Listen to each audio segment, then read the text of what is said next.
क्या आपको पता है आत्मा को दुनिया की कोई भी चीज़ कैद नहीं कर सकती। इसके निकलने का जब समय आता है तो इस पर लाख पहरे लगा लो, ये निकल ही जाती है। दुनिया के बहुत से साइंटिस्टों ने, बड़े बड़े डॉक्टर ने इसे कैद करने की कोशिश करी, लेकिन उनकी हर एक कोशिश नाकाम रही। जैसा कि आप इस वीडियो में देख रहे हैं, कुछ डॉक्टर्स आत्मा को शीशे में कैद करने की कोशिश करते हैं, लेकिन जब आत्मा शरीर से निकलती है तो उस मजबूत शीशे की दीवार को भी चकनाचूर होने में वक्त नहीं लगता। आत्मा बहुत ही सूक्ष्म और अदृश्य होती है, लेकिन इसमें ताकत अथाह होती है। इसलिए कहते हैं कि जीव का शरीर मरता है, न कि आत्मा मरती है। आत्मा तो बस रूप परिवर्तन करती है, अर्थात एक शरीर से दूसरे शरीर में प्रवेश करती है।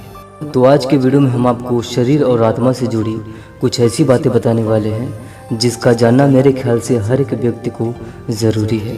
वैसे आपकी मर्जी है, आप वीडियो को देखें या ना देखें। तो वीडियो शुरू करने से पहले मैं आपसे गुजारिश करूंगा कि अगर अभी तक आपने हमारे चैनल को सब्सक्राइब नहीं किया है तो सब्सक्राइब कर लीजिए और साथ ही बेल आइकन को जरूर दबा लीजिएगा, जिससे इसी तरह के वीडियो आपको देखने को मिलते रहे। तो चलिए वीडियो शुरू करते हैं।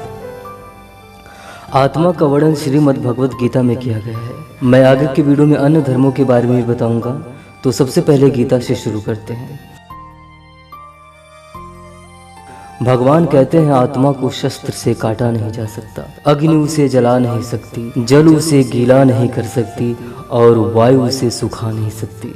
जिस प्रकार मनुष्य अपने वस्त्रों का त्याग करके नए वस्त्र धारण करता है, उसी प्रकार आत्मा अपने पुराने शरीर को त्याग कर नया शरीर धारण करती है।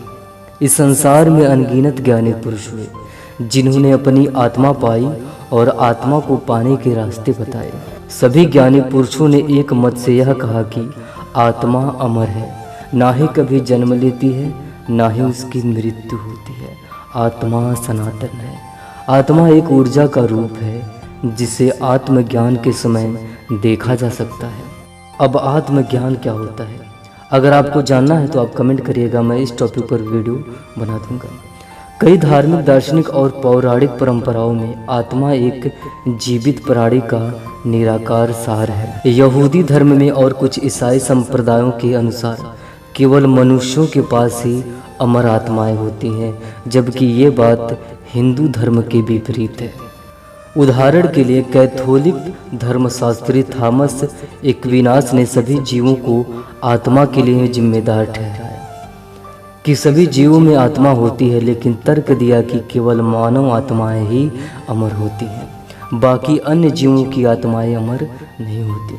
अन्य धर्मों जैसे हिंदू धर्म और जैन धर्म का मानना है कि सबसे छोटे जीवाणु से लेकर सबसे बड़े स्तनधारियों तक सभी जीवित चीजें स्वयं आत्माएं हैं और दुनिया में उनके भौतिक प्रतिनिधि शरीर है। वास्तविक में तो आत्मा है, जबकि शरीर उस जीवन के कर्म का अनुभव करने के लिए केवल एक तंत्र है और सभी जीवों की आत्माएं अमर होती हैं। वहीं कुरान इस्लाम की पवित्र पुस्तक में आत्मा को रूह का नाम दिया गया है। सूरह जुमर की आयत 42 में स्पष्ट किया गया है कि अल्लाह ही है जो इंसान की मौत के बाद आत्माओं को पास बुला लेता है, बाकी लोगों की रूह पर सोने के समय कब्जा कर लेता है। फिर उन सोने वालों में से जिनकी मौत का समय अभी नहीं आया होता है, उनकी रूह उनके शरीर में लौटा दी जाती है, और जिनकी मौत का दिन आ चुका होता है, उनकी रूह नहीं लौटाई जाती। आयत का मतलब है कि इंसान इस बात को याद रखे कि उसकी ज़िंदगी और मौत दोनों अल्लाह के हाथ में है। वह जो मंसूबे बनाए हुए हैं और अपने आप को शक्तिशाली समझकर घमंड कर रहा है, उसे सोने के बाद दोबारा जीवन मिलेगा या नहीं मिलेगा, उसे यह भी नहीं पता। आगे उन लोगों के बारे में विचार व्यक्त किया गया है जो ईमान लाने के बारे में असमंजस का शिकार थे। कुछ लोगों का ख्याल था कि वे इतने गुनाह कर चुके हैं कि इस्लाम लाने से भी वे माफ़ होने वाले नहीं हैं। उनको तसल्ली दी जा रही है कि जो व्यक्ति अपने गुनाहों पर शर्मिंदा हो और उसकी माफ़ी मांगे तो उसको मायूस होने की ज़रूरत नहीं है। अल्लाह सब माफ़ कर सकता है, उसकी रहमत सबसे बड़ी है। बस शर्त यह है कि तुम सच्चे दिल से अपने रब की तरफ लौट आओ। सैयद इख्तियार जाफरी ने बताया कि आयत 49 में कुछ लोगों का हाल यह बयान किया गया है कि जब उनको कोई परेशानी घेर लेती है और वह अपनी पूरी शक्ति लगा देने के बावजूद उसमें से नहीं निकल पाते तो आखिर में वे हमें ही पुकारते हैं।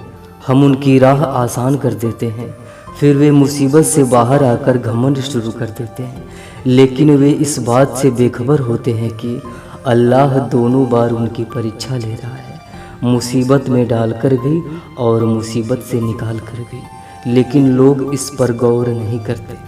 लेकिन हर एक इंसान को इस बात का ख्याल रखना चाहिए कि उसके सारे कर्मों का हिसाब ऊपर होगा और उसे उसके कर्मों के आधार पर सजा दिया जाएगा। तो आज का वीडियो आपको कैसा लगा आप कमेंट बॉक्स में कमेंट करके ज़रूर बताइएगा। तो आज के लिए बस इतना ही, मिलते हैं अगले हफ्ते नए वीडियो के साथ। धन्यवाद। जय श्री सच्चिदानंद।